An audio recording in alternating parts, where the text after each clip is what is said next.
Okay, so you've handed us a really fascinating puzzle this time. Project Sunstreak, the CIA, and then, bam, the Ark of the Covenant. I mean, that's a combination that just immediately gets your mind racing, right? Absolutely.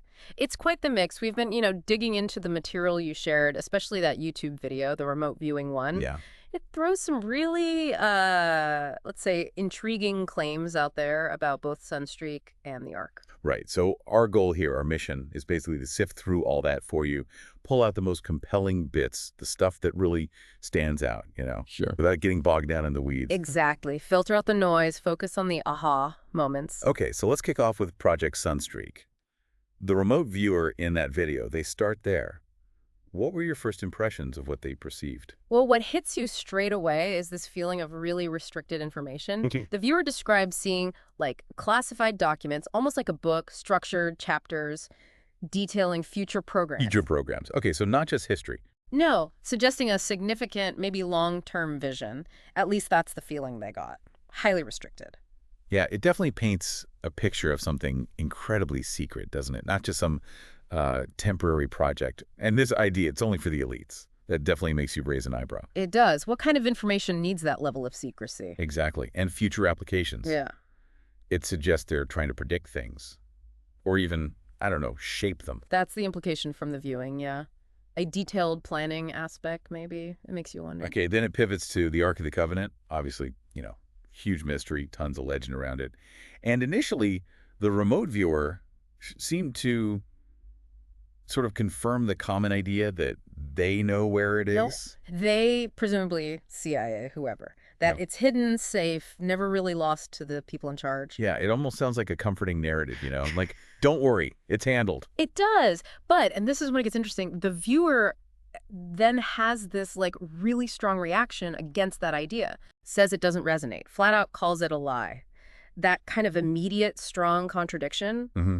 it makes you pay attention. It really does. It throws that initial, almost convenient thought right out the window. If that feels wrong to the viewer, well, it suggests maybe the standard story is just that, a story. Could be way off, yeah.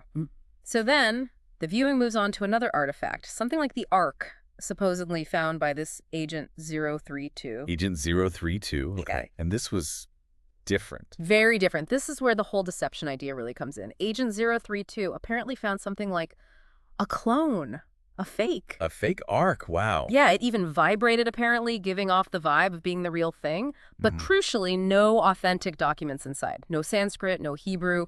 The writings were described as fictitious. Fictitious. And the materials were wrong, too. Different materials, yeah.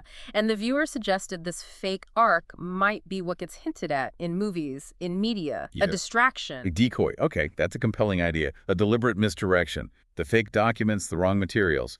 It points to a constructed fake. Right. And what Agent 03 thought was inside the fake, the viewer saw something else. What was the difference there?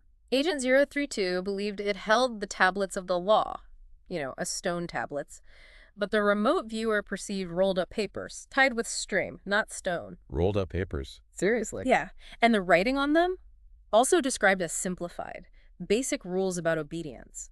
The viewer used the word primate. Primate. Like more basic, less sophisticated commandments. That's the sense. Easier to control people with, maybe? And there was a stone mentioned, too. Inside this fake one. The big red one, yeah. Like a ruby. But the viewer specifically said it didn't feel energetically authentic. So it looked the part, maybe, but lacked the real power. Exactly. A superficial imitation, all show, no substance. Okay, now the Guardians. This part of the viewing was, well, pretty unusual. For both the fake and the real Ark. It really was. For the fake Ark, the viewer saw reptilian entities guarding it. Their purpose. Misleading humanity. Diverting attention. Reptilians guarding the fake one.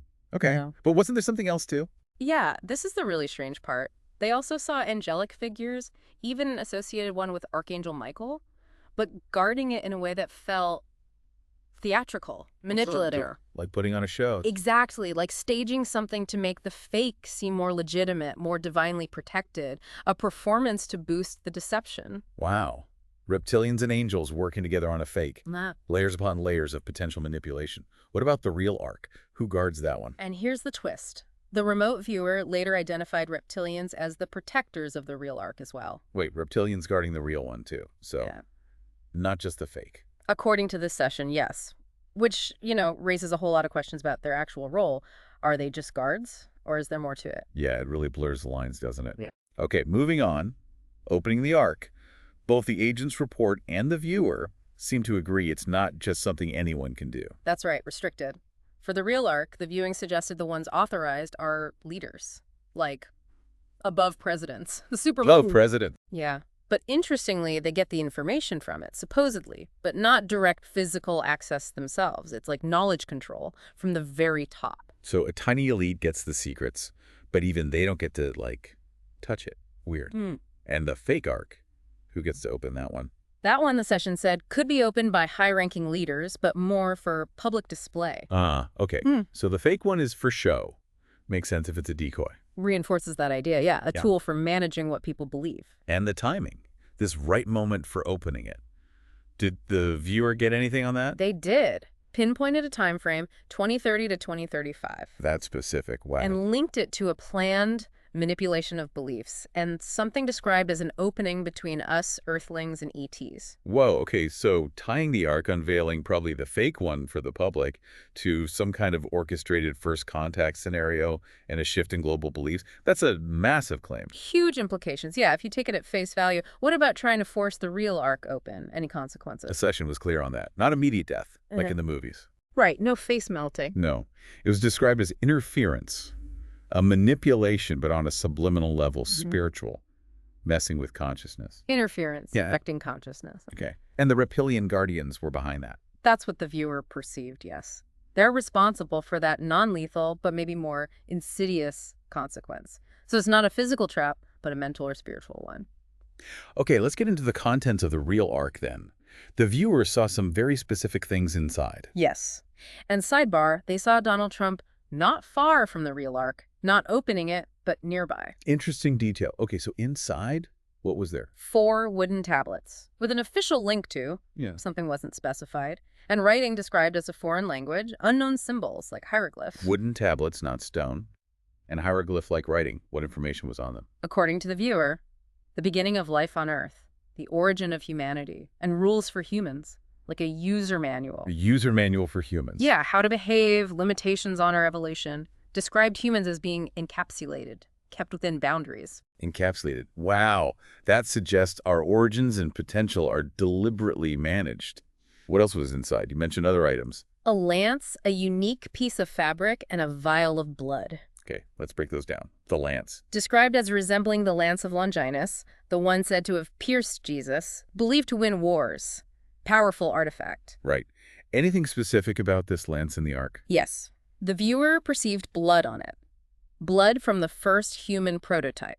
One that apparently failed because it was too autonomous, too independent. A failed, independent human prototype. Killed with his lance. That was the perception. And the metal wasn't from Earth, had symbols on the tip, could condense energies, but it's dormant right now. An off-world weapon linked to the very beginning of our current form, holding potential power. That's quite something. What about the fabric? Unknown material. Covered in symbols, codes, and specifically the number 548. 548. Any meaning given to that? Interpreted as a countdown. 548 days until the Ark could be opened, which fits that 2030-2035 window mentioned earlier. Okay, so the fabric is like a timer. What else? It supposedly holds information about robot, hybrid, android beings, DNA mixing. The idea was that each item in the Ark has a specific purpose, activated at a specific time, like a program unlocking new levels. Blueprints for future tech and biology, tied to a countdown clock. Heavy stuff. And the vial of blood. Said to contain a mix of reptilian and human DNA preserved. A trace of a superior hybrid race, maybe for future reimplantation. Okay, there's that reptilian thread again. A recurring and frankly unsettling theme in this viewing. A long-term genetic plan. Consistently there, yeah. So where is this real Ark supposed to be now, and how did it get there? The session was specific. It was. Deep underground. Southern France. Heavily guarded. Southern France? Interesting. Yeah. And it emits this strong kind of destabilizing frequency. Not human. Makes people curious, but also hesitant. It's perceived as non-human tech. And its origins. How far back? Who made it? Created over 10,000 years ago, according to the viewer. Then revisited during Egyptian times by a superior race. It was seen as a joint creation hybrid humans and reptilians to record humanity's origins. A giant reptilian hybrid human project from over 10,000 years ago. That definitely rewrites history. What about the Bible stories?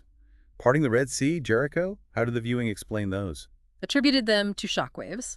Not the ark directly causing them, but the events themselves were apparently predicted in the ark's writings. So the Ark contained prophecies of those events, which were caused by shockwaves, like natural phenomena or tech. Not entirely clear, but the point was the ark itself wasn't the weapon, and it wasn't for talking to God. Killing associated with it was that madness or interference. A more technological or predictive view, then, not divine intervention in the usual sense. And the God who gave Moses the tablets, the viewer had a very different image. Very different, not the traditional image at all.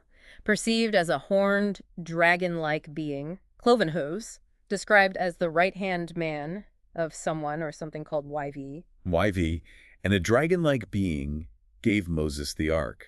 That was the perception, and the ark's link to this YV was about control. Controlling humanity's story, their origins, keeping the real truth hidden so humans don't, wake up and rebel. The ark hides the real traces. That completely flips the script on the Exodus narrative. A manipulative agenda from the start, hidden by religious stories. That YV sound, it might make some think of, like Yahweh, but the description is so alien. Exactly. It highlights how unconventional these perceptions are. The genetics of the Guardians also came up again, reinforcing that reptilian link. Right, the physical guardians of the real Ark. Described as having reptilian DNA, taller, stronger green eyes. Chosen because they lack human-like emotions, supposedly making them less corruptible, more reliable. Emotionless reptilian guards. Okay. And interestingly, this same reptilian-linked DNA was associated with King Solomon and the Queen of Sheba, who were also said to have possessed the Ark. A bloodline connection, maybe? Or a specific genetic type associated with guarding or possessing the Ark throughout history. What about other historical claims, like it being taken to Babylon? Or ending up in Ethiopia? The viewing dismissed those, claimed it wasn't taken to Babylon, it went underground. And the Ethiopia claimed the Church of Mary of Zion in Axum that was called false. A decoy. The fake one again. The same fake one located by Agent 032, yeah. Designed to make people believe it's there. So a major historical belief just debunked, according to this source. What about the Freemasons? They often get linked to these mysteries. The viewer perceived them as seeking the Ark for its knowledge, yes, and to further their own goals of manipulating humanity. The fake Ark was specifically linked to their desire to be seen as the holders of ancient secrets, like saviors. Control and manipulation again. Always circling back to that. Ron Wyatt's discovery claim from the 80s also got mentioned. Yeah, the viewer indicated Wyatt found the fake Ark, same one Agent 032 saw. So Wyatt was potentially part of this deception, knowingly or unknowingly. That's the implication. And his claimed Noah's Ark find was nearby, but on a different plan or dimension, which just adds another layer of weirdness. Different dimensions. Right. Oh, so even archaeology gets drawn into this web. Hollywood too, right? Indiana Jones. Yep. Seen as using the Ark's symbolism, ultimate knowledge, ultimate power, feeding the public fascination. Okay, let's loop back to that 2030-2035 timeline. The Ark's role in the future. You mentioned hybrids and consciousness control. Right. The opening of the Ark, likely the fake one for public show, but maybe timed by the real one's influence, was linked to a future with human-robot hybrids, controlled by chips, implants, leading to a disconnection of consciousness. Disconnection? How? The Ark would be opened, supposedly, to introduce modified human DNA, altering consciousness, making people easier to manipulate. And this would be framed as, like, the next step in evolution, different eras, different human models. Wow. So the Ark reveal isn't just about the past, it's a key step in engineering our future, potentially a less conscious one. Is there any way to resist this, according to the source? The key, the viewer felt, was holding on to an inner sense that this reality isn't the whole story. A gut feeling some people apparently have, that inner knowing is seen as a protection, a way to stay stable. Trusting that inner skepticism. Yeah. Okay. And who actually made the fake Ark? Was it the Reptilians? No, the creation of the fake was attributed to the Freemasons as a tool to gain power by claiming to have the real Ark's knowledge, setting themselves up as guides, almost like gods. Yeah, so humans mimicking the power they seek. And finally, why France? Why is the real Ark supposedly there? Planetary alignment. Strong energy field, that's what the viewer perceived, making it a good spot energetically, but also a target for those wanting to disrupt that energy or knowledge. A place of power, attracting attention. Yeah. And the viewing added that for France to resist disruption, it needs to change, evolve from some of its ancestral roots.